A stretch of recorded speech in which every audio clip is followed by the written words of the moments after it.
Assalamualaikum warahmatullahi wabarakatuh. Saya Reksa Uliasari. Di sini saya akan menjelaskan tentang bahasa dan budaya, terutama di bidang pentingnya persekutuan. Bahasa dan budaya, dua hal ini sangat berkaitan dalam kehidupan manusia di setiap tempat, kota, daerah, provinsi, bahkan antar negara. Dengan bahasa, kita dapat bertukar pandangan dan menyampaikan satu budaya dengan budaya yang lain. Dan melalui bahasa, kita mempelajari nilai dan perilaku budaya kita dan orang lain. Bahasa merupakan hal yang penting dalam komunikasi antar budaya. Tidak sedikit manusia di dunia melakukan imigrasi atau berpindah-pindah tempat dan menemukan orang dengan latar belakang budaya yang berbeda. Yang mau tidak mau kita harus mempelajari dan memahami budaya dan bahasa setempat. Peran bahasa bagi sosial budaya.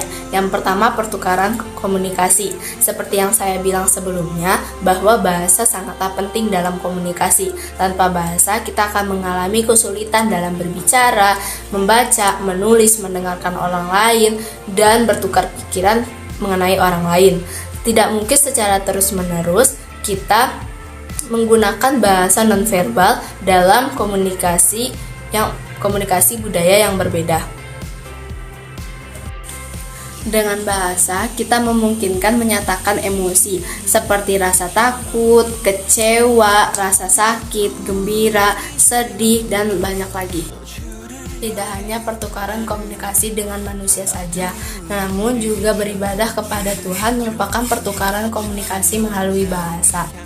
Seperti halnya ibadah sholat dalam agama Islam yang menggunakan bahasa Arab dalam setiap gerakan sholat. Yang kedua, bahasa dan identitas. Bahasa menggambarkan ciri khas identitas baik individu ataupun kelompok, bahkan negara. Contohnya, ketika seorang mahasiswi berinteraksi di kampus dengan temannya akan berbeda ketika dia berinteraksi di dalam rumah sebagai identitas seorang anak. Begitu juga bahasa menjadi identitas negara. Contohnya, bahasa Spanyol menjadi identitas negara Spanyol. Bahasa juga digunakan sesuai faktor, yaitu dari usia, jenis kelamin, dan tingkat ekonomi atau sosial. Ketiga, bahasa dan persatuan. Bahasa mempersatukan kita, namun bisa juga menjadi faktor pemecah apabila ketika mengidentifikasikan bahwa bahasa asli lebih kuat dan merasa terancam dengan bahasa yang lain. Memelihara hubungan sosial tergantung pada bahasa yang lebih dari sekedar pesan komunikasi saja, seperti penghargaan, persatuan, formalitas, jarak, dan kondisi lainnya. Contohnya, bahasa Indonesia sebagai bahasa persatuan telah ada pada peristiwa Sumpah Pemuda. Telah dijelaskan peran bahasa bagi sosial budaya, lalu apa definisi bahasa? Bahasa adalah sejumlah simbol atau tanda yang disetujui untuk digunakan oleh sekelompok orang untuk menghasilkan arti yang terkadang berubah-ubah. Setiap budaya memiliki simbol atau tanda yang beragam. Dengan adanya simbol atau arti yang berubah-ubah, maka timbullah perbedaan pelafalan dan pengejaan kata. Seperti bahasa Inggris yang digunakan beberapa negara seperti bahasa Inggris Amerika dan bahasa Inggris. Budaya juga ditandai oleh variasi bahasa. Lalu apa saja variasi bahasa? Yang pertama, aksen. Aksen merupakan variasi dalam pelafalan yang terjadi ketika seseorang menggunakan bahasa yang sama.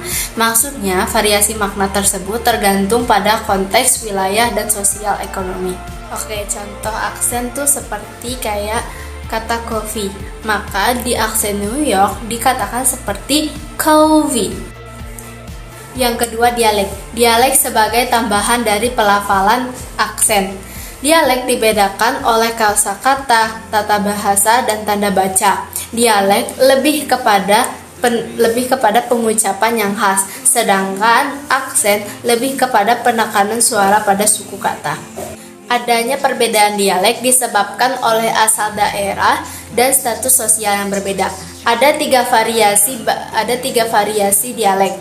Yang pertama, dialek regional seperti dialek Melayu, Medan, dan Jawa. Yang kedua, ada dialek temporal, yaitu seperti dialek Melayu pada zaman Sriwijaya. Yang ketiga, dialek komunitas seperti dialek yang dilakukan pada pada komunitas kantor ataupun yang di pasar.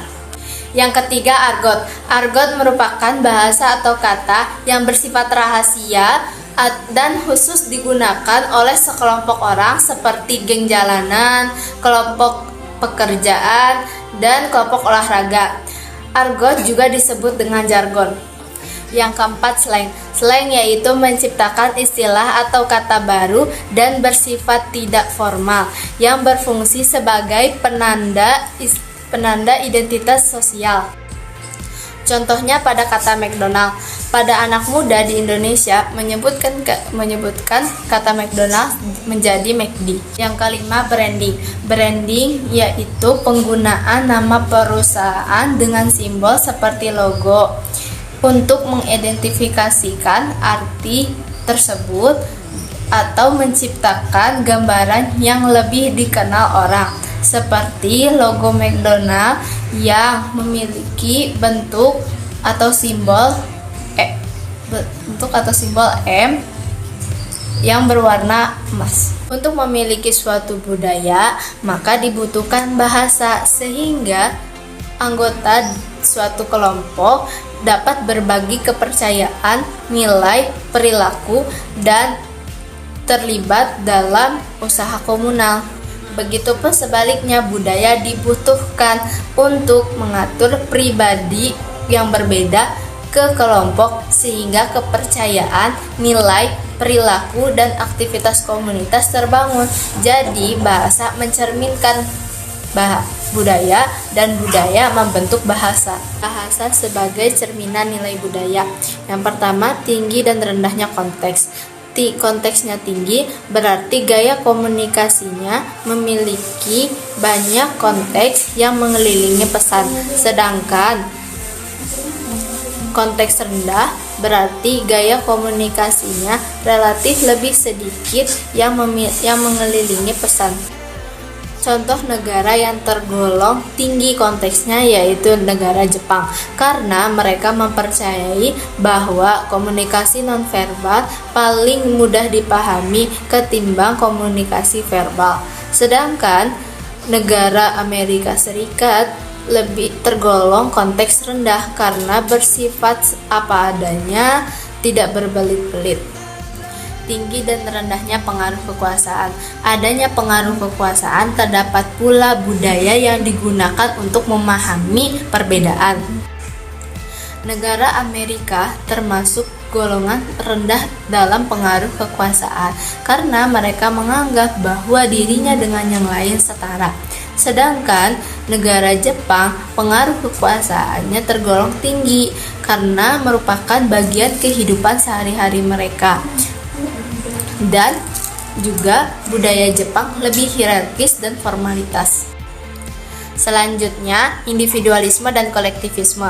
Individualisme menekankan hak dan kewajiban pribadi, privasi, menyatakan pendapat pribadi, kebebasan, inovasi, dan ekspresi diri. Negara yang menganut individualisme yaitu Amerika Serikat, Inggris, Belanda, dan Selandia. Karena mereka cenderung lebih mandiri dan prestasi pribadi lebih dihargai, dan tujuan pribadi lebih menjadi prioritas ketimbang kesetiaan terhadap suatu kelompok. Sedangkan kolektivisme lebih menekankan kepada komunitas, kolaborasi, minat, harmoni, tradisi, fasilitas umum, dan mempertahankan harga diri karena mereka lebih peduli kepada hubungan, kerjasama, norma dan kewajiban sosial bersama, serta lebih mementingkan tujuan bersama. Negara-negara yang menganut kolektivisme yaitu Pakistan, Kolombia, Taiwan, Peru, dan negara-negara Afrika dan Asia. Bahasa dalam interaksi komunikasi antar budaya. Ada 3 ruang lingkup yang berbeda di mana bahasa merupakan isu hal yang penting, yaitu yang pertama interaksi interpersonal, yang kedua penerjemah dan interpretasi, dan yang ketiga pernikahan antar budaya. interaksi interpersonal, yaitu ketika individu-individu melakukan komunikasi atau interaksi namun memiliki perbedaan budaya. Hal yang perlu diatasi yang pertama yaitu adalah mencari bahasa kedua selain bahasa asli mereka. Namun, hal tersebut bisa menjadi kesalahan dalam komunikasi. Untuk mengurangi kesalahan komunikasi, ada hal yang perlu diperhatikan sebagai berikut. Ketika kita menggunakan bahasa kedua dalam komunikasi, maka kita perlu berhati-hati terhadap yang dikatakan oleh orang lain. Lalu bagaimana kita akan meresponnya dengan menggunakan bahasa kedua secara waspada tanpa terjadi pelafalan yang salah. Yang kedua, kecepatan berbicara. Karena kita menggunakan bahasa kedua, tidak mungkin secara otomatis kita menjadi fasih ataupun menjadi lebih cepat.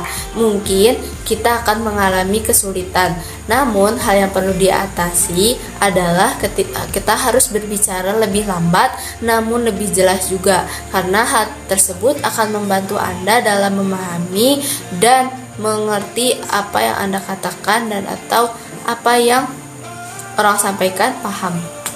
Yang ketiga, kosakata. Hindari kosakata tertentu seperti singkatan, slang, ataupun yang sebagainya, karena hal tersebut membuat kesulitan bagi penerima komunikasi tersebut. Yang keempat, memonitor umpan balik nonverbal. Maksudnya gimana? Kita perlu hati-hati ketika seseorang merespon kita secara nonverbal ketika kita menggunakan bahasa kedua. Namun, kita juga perlu waspada terhadap perbedaan budaya isyarat nonverbal, karena ada budaya yang menggunakan lebih condong kepada budaya nonverbal, yaitu budaya Jepang. Yang kelima, pemeriksaan.